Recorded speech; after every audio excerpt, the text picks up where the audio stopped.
shi aikin soja yanda ka ɗauke shi haka yake tafiya da kai. Idan ka ɗauke shi da sauƙi, a sauƙi zai tafi da kai. Kuma ana mana kallon kaman ko ba ma gaban iyayenmu muna abin da ranmu yake so. Wallahi ko wanda suke gaban iyayensu ba su kai mu tarbiyya ba.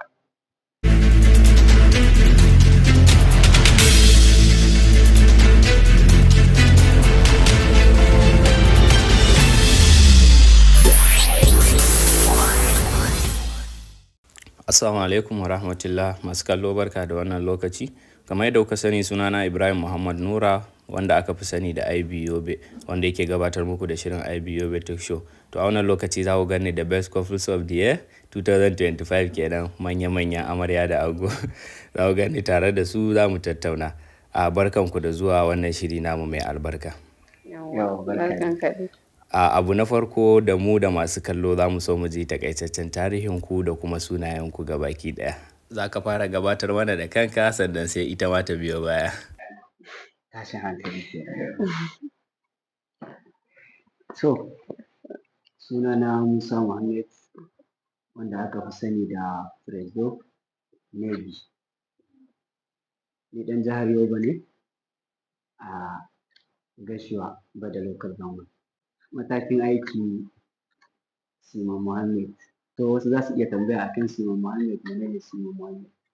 To Siman Muhammad dai Siman ɗin sunan rank ne a Navy amma a order rank, which is ratings. So Siman dai is equivalent to last corporal for Nigerian Army. So alhamdulillah ina da igiya ɗaya a aikin soja. Masha Allah, alhamdulillah. Ita kuma amaryar ko za ta iya mana bayani? Ni a ina nake? Ina ce. Sai ina ce ke ba? Ina zan sani. To jama'a barkanku da yamma. Ina yinin ku, ina gajiya. Ni dai sunana Maryam Muhammad. An haife ni a Yobe State. Amma ban san garin da aka haife ni ba, ni dai na tsinci kaina a cikin Bade. A'a, dole ne ba dole a yi. Ce ke babadiya ce. To duk ɗaya. An ce min babadiya ma ba laifi. Gaskiya ne. To ni dai private soja ne a aikin soja. To ba ni da igiya ko ɗaya. Ma'ana try me I can try. ba matsala. No problem.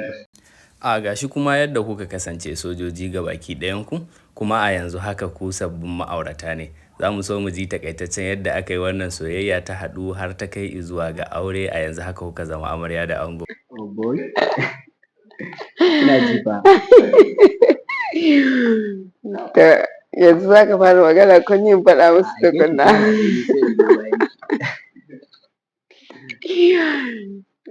To kowa da in yi tarihin soyayyar mu dai zai yi dariya, saboda ba na mantawa wata rana, ranar Laraba, ban je aiki ba ranar. Rana ita yau kenan. Wallahi irin wannan ranar ko. To ban je aiki ba dai ranar, maman ogana Allah ya mata rasuwa a wannan lokacin. Allah ubangiji ya gafarta mata. Amin ya Allah. To ranar dai ban je aiki ba. Shikenan sai na shiga cikin wani group chat ɗin Bada Armed Forces. Kawai sai dai sallama. Muka dai hira da su, muka yi dariya, kawai sai ya biyo ni ta private. Na ce a'a. Sai na ce to shi kuma da daga ina? Shikenan. Sharu za ta wanka, ta fara gina ba. A'a, wallahi a'a. Ka ga ɗan fari. A'a, wallahi ka ga da yar fara Fulani. Na fi kyau. Sai ce wai a'a Hajiya, sai ce a ni ba na son sunan nan Hajiya kuma. Gwanda ka ce Maryam ɗin ai. Sai ya ce a'a. Sai nake tambaye shi yaushe za ka yi aure? Sai ke cewa a'a ba yanzu ba, ba rana. Nake cewa ai ya kamata ko ka yi aure. Yake ce ma ai yanzu ba shi da budurwa. Na ce kai maganar ba ka da budurwa ma bai taso ba. Baki yadda ba kenan. To ina zan yadda. Kai ka san ba haka ba ne ai. Kawai sai ta nace. A'a kai ba ka yi shiru. Ta samu gani. Ni ba na son irin haka. Kawai kika wuf da ni daga nan. Kawai shi da taccen labarin. A'a. sai nake da zai shigo kana da budurwa ya ce ma a'a na ce to shi kenan sai yake ce a kefa da ce ta ni kam ina da shi ko haka ta faɗa min ba sai ba kai da shi ni ce maka na to ba na soyayya ko ba haka muka yi da kai ba na ce bai ni ba na soyayya a'a haka muka yi da kai na ce maka ni ba na soyayya to ci gaba ina sai ya takura dai haka nan ka san dai maza suna nema campaign back to back za a ringa yi maka kira na safe da ke wani lokaci a takaice sai mu kai tun karfe 10 da dare sai mu kai karfe 4 na asuba muna waya har ina tambayan kai ita tana kwance fa kuma wannan lokacin ni kuma ina nan ba mamaki a ƙauye nake ina nan ina ta shan wahala aiki nake taya shi ba sai ce wai ba zan yi bacci ba tunda yana aiki ke ma dole sai kin taya shi kenan fa sai ya ce to da shi ki taya ni ce to shi kenan ba damuwa tunda ni da ina je aiki zan yi bacci a lokacin na shi kenan aka dai muka fara soyayya da shi ni ba ma sanya aka dai muka fara soyayyan ba gaba daya to amma shi ne ya furta miki cewar yana son ki ko ke kika fara faɗa mai shi ne ya fara furta yana so na magana ni na fara tun daga wannan chat din da ta fara chat na kai ki dai faɗi gaskiya ne ai kuwa ma sai sani to ba su kallo dai kun kalla ne yau yana cewa ne ya fara bin shi shi ya fara bibiya ta gashi kun fara soyayya kuma har ta kai ga kun fahimci juna a wani lokaci ne kuka fahimci cewa wannan ita ce matar da zan aura ke ma kika gane wannan shine mijin da zan aura kuma lokaci yayi a cikin June 15 of June 2025 wani abu ne ya faru a wannan lokacin kenan saboda a lokacin an riga an kai sadaki kuma ake an riga an sa rana kaga lokaci kawai ake jira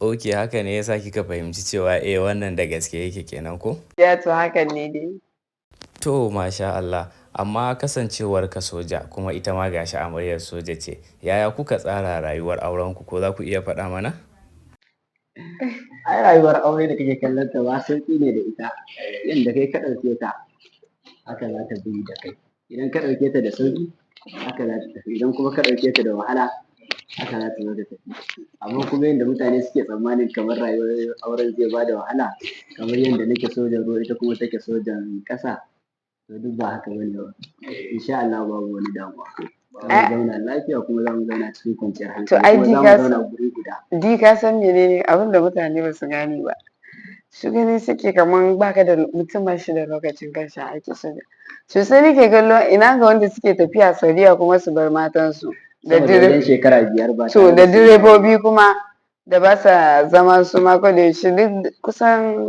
duk yawan kuma aikin mu kusan iri ɗaya ne saboda su ma ba mazauna ba ne tunda kaga su ma suna iya tafiya wasu su iya tafiya ma zuwa wani ƙasar har su zauna na tsawon shekaru kawai suna communicate da su to ina kuma wanda suke zuwa irin tafiya neman kuɗi su tafi jibiya Lagos wani ya je shafe shekara ɗaya ma bai zo to kaga mu kuma gaskiya haka ma ba zai faru ba saboda shi wannan aikin da daga zaran kayi aure gaskiya kana da opportunity sosai saboda duk lokacin da kai nema hutu za a barka ka je ka ko ba yawa dai at least za a baka ko miyaye dai da abokanka za a baka 10 days 2 weeks haka nan 1 month to ka gani kuma ai alhamdulillah gaskiya ne wannan amma daga lokacin da kuka fara soyayya har kuka fahimci juna wani irin kalubale ne kuka fuskanta a tsakaninku da ku iya faɗa mana tashin hankali to bari mu fara wannan da nake fara dan an zo gurin da nake so bari in shara saboda slayar baki na ya dawo bari ki sha dan ni ma bari in sha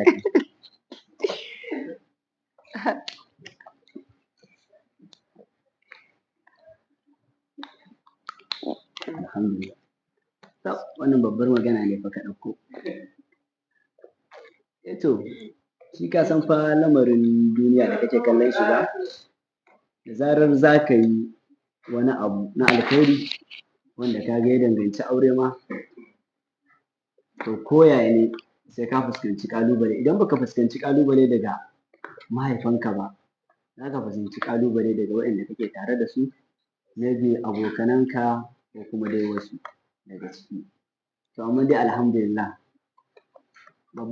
Tambayan da mahaifina ya fara mun lokacin da na kai wannan magana, an tambaya ai idan har ina son ta da aure, to babu damuwa wannan mai sauƙi ne.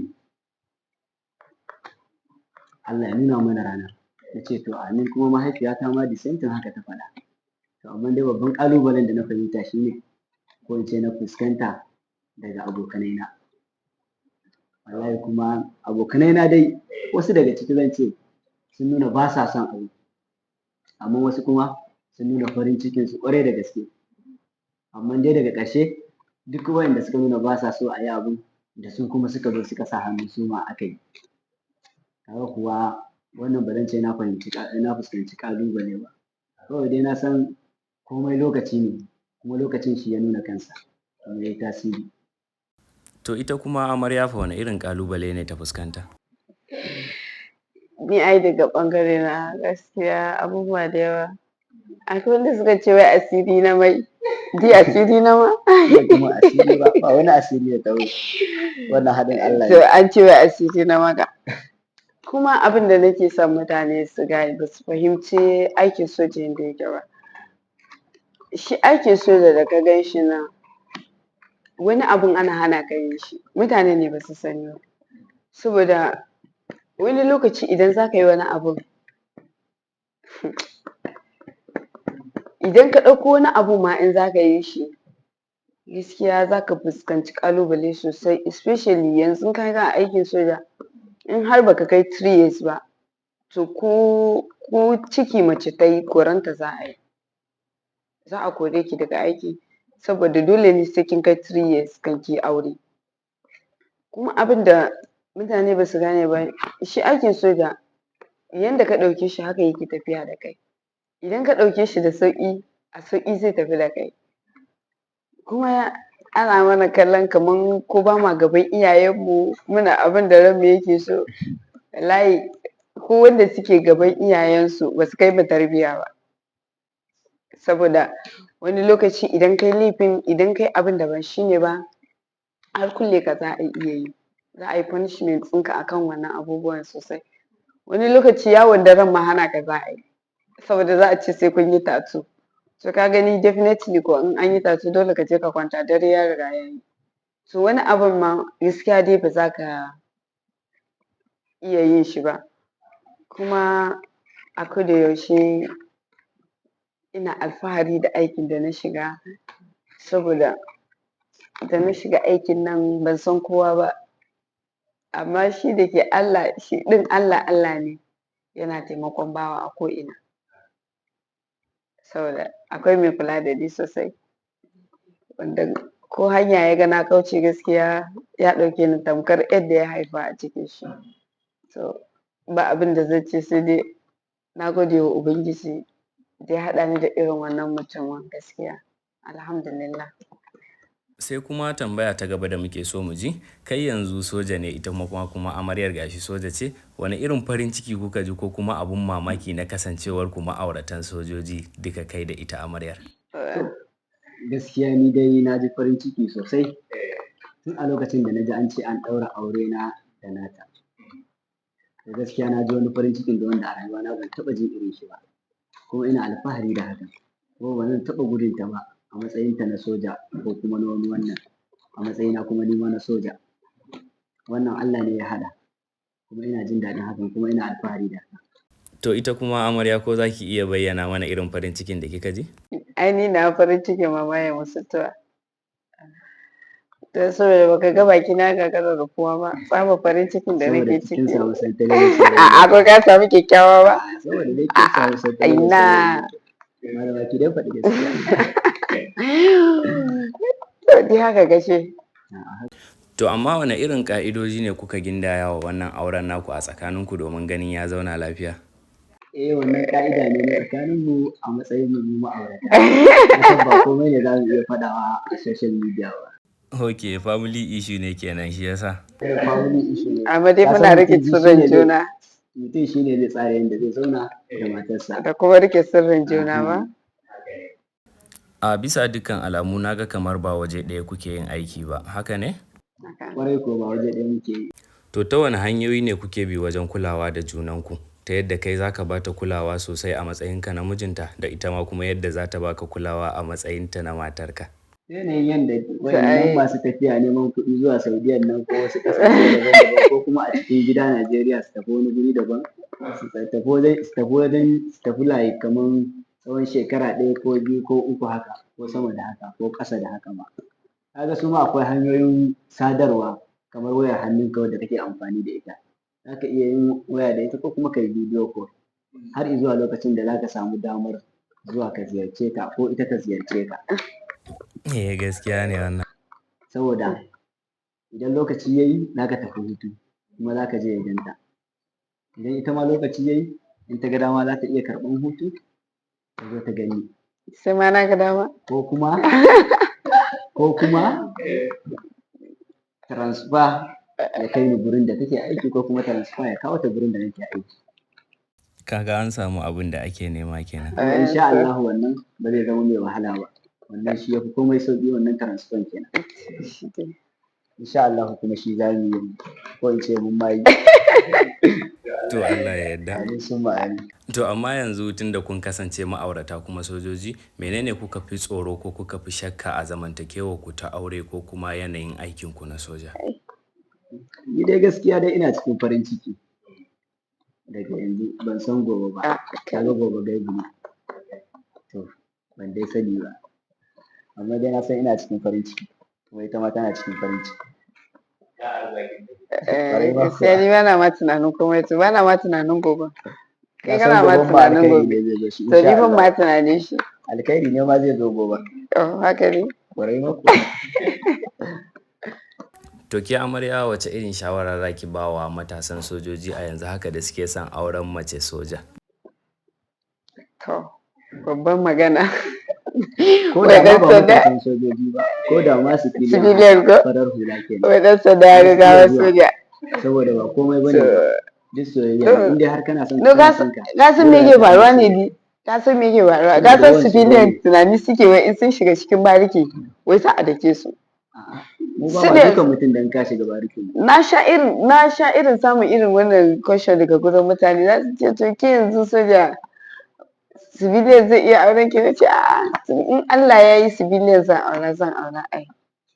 To duka irin wannan to kuma Allah ya yi sai zama to kuma colleagues ina zan aura soja dan uwana to abin da dai nake son da su na gidan wanda ba sa aikin sojan da sojojin gaskiya idan har kai kana ganin kana son matanka za ka iya aurenta to kawai ka aure kaya kaza saboda gaskiya female soja muna da daɗin zama sosai da gaske muna da daɗin zama ba laifi kuma civilian da suke tunanin ba za su iya auren female soja ba no female soja suna son civilian sosai ko ni da ban taɓa tunanin zan aure soja ba daga baya ne dai labari ya zo ya canza haka dai ka ce gaskiya irin tunanin nan a cewa auren female soja kaza gaskiya irin shawarar ni da zan iya bayarwa gaskiya female soldiers they are good gaskiya a ko ina ma kuma suna da kawaici fa shi ƙarya ne sosai ma muna da kawaici muna da kara ba laifi. To masha Allah alhamdulillah sai kuma abokananka kai ango da kuma ke ma ƙawayenki amarya waɗanda suka ba da goyon baya lokacinsu guminsu aljihunsu domin ganin wannan auren naku ya tabbata tun daga lokacin da aka ɗauko maganar shi har zuwa yanzu wani irin saƙon godiya za ku aika musu ta wannan hanyar? Ba mu san ma wani irin saƙo za mu aika musu ba amma ƙwarai da gaske mutane da dama sun yi ƙoƙari dukkansu kar ka cire ko ɗaya kowa da kowa da ka sani kai wasu ma wanda ban san su ba wasu ma wanda kawai dai sai dai a gaisa a gari wasu ma wanda babu lambar su amma sun ƙoƙarta ka san ba wai ƙoƙarin ba wai dole sai mutum ya baka kuɗi ba wani da guminsa wani da fatar bakinsa wani ya zo ya attending ɗin taron kama a ga kayi taro a yin wani abun kama shi ma ka san arziki ne ba kowa ke iya samun irin wannan abubuwan ba to amma ni gaskiya ina miƙa saƙon godiya na ƙwarai da gaske na gode wa al'umma don sun yi ƙoƙari sosai ba kaɗan ba. Amarya kuma fa? Gaskiya ni ba ni da mabakin magana saboda gaskiya abin da ƙawayena suka yi min gaskiya ba zan taɓa mantawa da su ba. Don saboda wasu ma ba su san ni a fuska ba.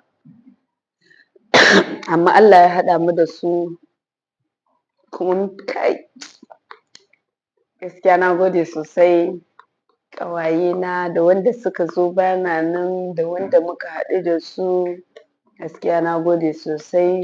Allah kuma ya ba ni ikon kyautatawa kowanne daga cikinku.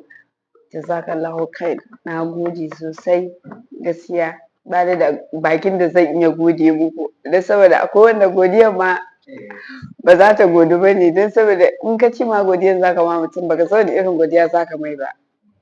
To shi ne kawai amma dai na gode sosai ban san da wani irin baki zan yi in gode muku ba amma dai na gode ina kuma farin ciki sosai da irin gudunmuwan da suka bani. Ina godiya kuma Allah ya bar zumunci. Ango mun ga tun daga farkon wannan aure har zuwa yanzu da ka zo wannan gidan TV namu na IBOB Talk Show mun ga irin capacity da ka rinka bazawa tun daga ranar farko har zuwa ranar ƙarshe. Za ka iya faɗa mana a wani irin kamfani ne aka yi maka wa'annan ɗinkunan naka na manya-manyan riguna duka? Wannan babbar magana ce. To ai ka san dole zai zama na kana da wanda suke ma irin wannan ɗinkuna haka da kake kallo. To gaskiya ni dai wanda ya ɗinka min wannan abokina ne wanda muka tashi tare da shi. Wanda na san mutane da dama suna kai mai ɗinki. Wanda aka fi sani da Abu Yasmin. Wato kamfanin Abu Yasmin ka je kenan. Ƙwarai ma kuwa. Ai ni ma cewa ne ba za a bar ni a baya ba sai na zo da kaina. Da kaina har na mamata ma nan ya ɗinka mini. To amma dai alhamdulillah. Sai kuma yawan minista Abuja Dutsen Alhaji. Shi ma yes. A nan ya cire mu. Ai shi ma bai bar ni a baya ba na gaya ma.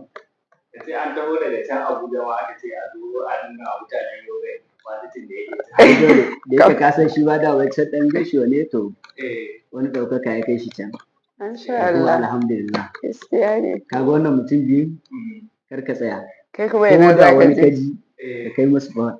Ka ce masa ya kai musu. ai Kar ya kai ma ya ko kuɗin mota ne ya tura a kai har Abuja ko kuma a kai mana nan Abasha Abu Yasmin. To ita kuma amarya wa ya cire ta haka? Gaskiya ni Abbas ta ne min ɗinki.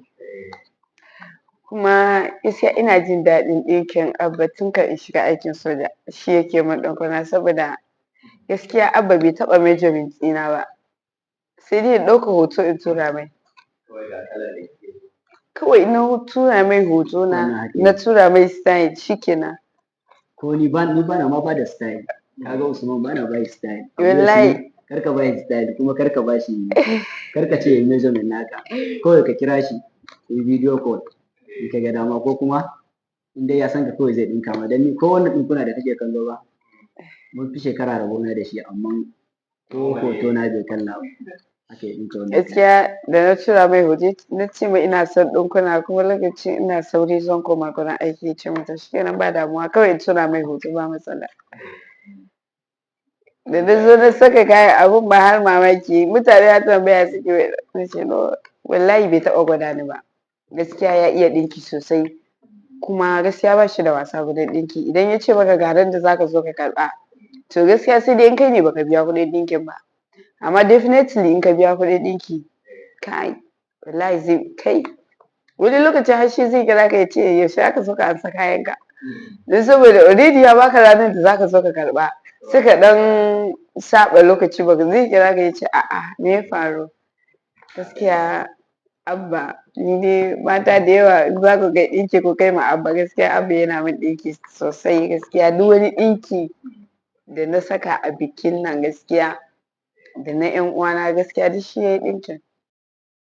To amma akwai wata tambaya da mutane suka ta turo min ita a comment section na ce to dole sai na yi muku ita fa. Mutane sun ce tsantsar soyayyar da kuke yi wa junanku akwai wani suna da kuka saka a tsakaninku wanda iya ku biyu ne kuke faɗansa. To wannan sunan ne mutane suke so su ji kai me kake ce mata kuma ita ma wani suna ne take faɗa maka yawwa. Wannan sunan fa iya da tsada ba saboda ba ma son mu ji wasu sun ɗauka sun je suna faɗa wa junansu a gida. Wannan sunan namu sirri ne kawai za mu ci gaba da ajiye shi. Kai wallahi ina faɗa. Ba su ta dole sai kin faɗa. Ce min yake kwaila ni kuma in ce mijin kwaila.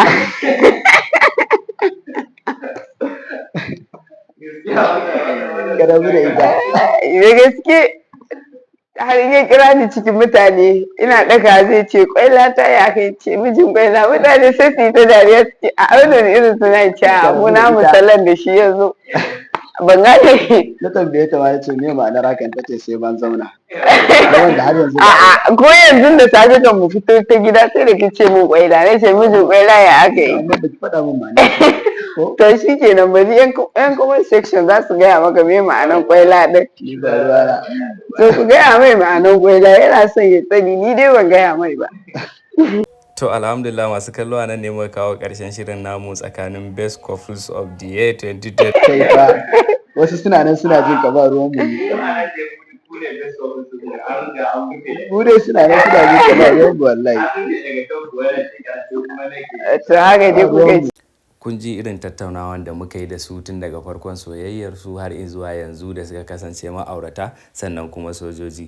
Muna buƙatar da support ɗinku ta hanyar yi mana subscribe a YouTube channel ɗinmu da following ɗinmu a sauran social media handles. Na gode muku sosai, ni ne naku IB Yobe, ku kasance da mu.